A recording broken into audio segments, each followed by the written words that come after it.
अरुणिमा सिंह अब तक 20,000 से ज़्यादा कछुओं को बचा चुकी हैं। वो पिछले 10 साल से इस काम में लगी हैं।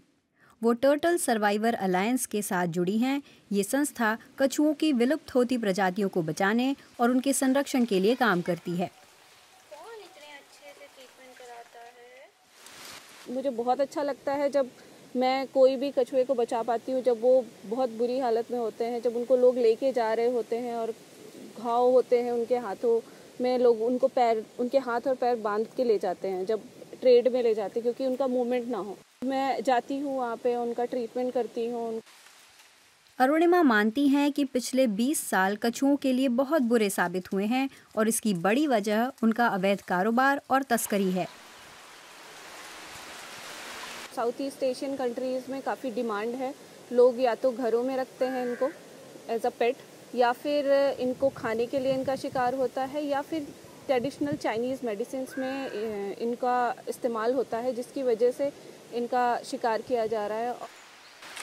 दुनिया भर में कछुओं की लगभग 300 प्रजातियां हैं। इनमें से ताजे पानी के कछुओं की 29 प्रजातियां भारत में पाई जाती हैं। यहाँ सबसे ज़्यादा कछुए गंगा के मैदानी इलाकों में मिलते हैं।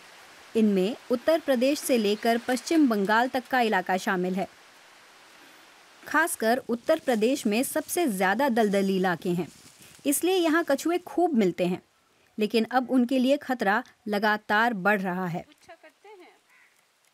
सबसे ज़्यादा कछुओं की प्रजातियाँ जो हैं वो नॉर्थ ईस्ट में मिलती हैं, तो सेकंड उत्तर भारत में स्पीशीज़ मिलती हैं, और यहाँ पे 15 तरह की प्रजातियाँ पाई जाती हैं, जो कि टर्टल एंड टॉर्टॉइस की 15 प्रजातियाँ यहाँ पे मिलती हैं, जिसमें देखा गया है कि कम से कम 5 प्रजातियाँ जो हैं पहले से या तो अति संकटग्रस्त थी या फिर संकटग्रस्त लिस्ट में आती हैं, जो IUCN का रेड लिस्ट डेटा बुक है, जिसमें साल, ढोर और चित्रा, ये 3 प्रजातियाँ थी जो पहले लिस्टेड थी। लेकिन अभी नया जो रेड लिस्ट का असेसमेंट हुआ है उसमें लगभग 4 प्रजातियाँ और बढ़ गई हैं, जिसमें आपका पार्वती है और ट्राइकैरिनेट हिल टर्टल है, और उसके साथ में निल्सोनिया केंचेटिका, निल्सोनिया ह्यूरम जो है, ये सारे संकटग्रस्त प्रजातियों में आ गए हैं।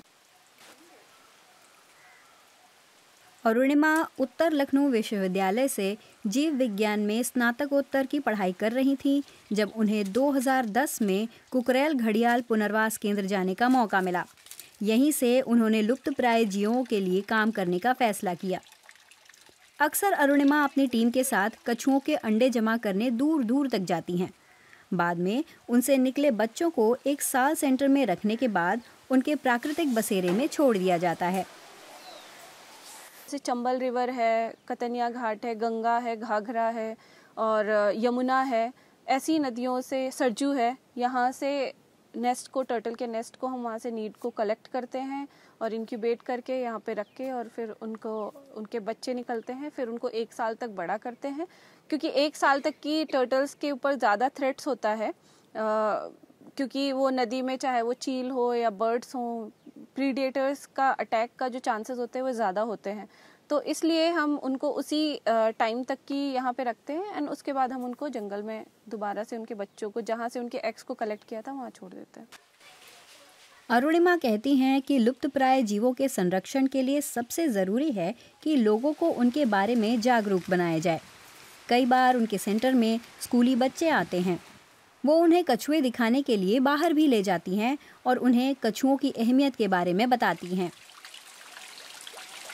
टाइगर के बारे में या फिर बड़े कैरिस्मेटिक एनिमल्स के बारे में लोग काफ़ी कुछ जानते हैं, बट कछुए ऐसी छोटे नदी में रहते हैं, लोगों को इतना नॉलेज नहीं होता है, तो इसलिए हम हमारे टारगेट ग्रुप में सबसे पहले बच्चे होते हैं, क्योंकि वो फ्यूचर में आप बच्चों को अच्छे से आप ट्रेन कर सकते हो, उनको बता सकते हो, नेव होते हैं। लेकिन जो बड़े लोग हैं उनको थोड़ा डिफ़िकल्ट होता है किसी चीज़ के लिए कन्विंस करना, तो हम बच्चों को लेके आते हैं, स्कूल ग्रुप्स हो या फिर स्पेशल चाइल्ड्स हो, सारे बच्चे, या फिर रिवर के साइड में जो भी, जहाँ पे सच में टर्टल का पॉपुलेशन होता है, रिवर के अलॉन्ग जितने भी गांव होते हैं, वहाँ पे हम जाते हैं, वहाँ पे उनको बताते हैं उनका इम्पोर्टेंस क्या है, उनके लिए छोटे छोटे कॉम्पिटिशन्स करते हैं ताकि वो इनकरेज हो। अरुणिमा के मुताबिक उनकी कोशिशों का फ़ायदा हो रहा है। बहुत कम लोग कछुओं के बारे में जानते थे, लेकिन ये धीरे धीरे, चाहे मैं हूँ और भी लोग हैं जो कछुए के कंजर्वेशन में हेल्प कर रहे हैं, ऑर्गेनाइजेशन, नॉन गवर्नमेंट और गवर्नमेंट ऑर्गेनाइजेशन, तो काफ़ी बदलाव आया है। तो अगर ये प्रयास बना रहा तो हम शायद फ्यूचर में इन प्रजातियों को बचा सकते हैं। कछुए इस पृथ्वी के सबसे पुराने जीवों में शामिल हैं और वे करोड़ों सालों से धरती पर रह रहे हैं, लेकिन अब उनकी बहुत सी प्रजातियां संकट झेल रही हैं। इसीलिए अरुणिमा सिंह जैसे लोगों का काम बहुत ज़रूरी हो गया है।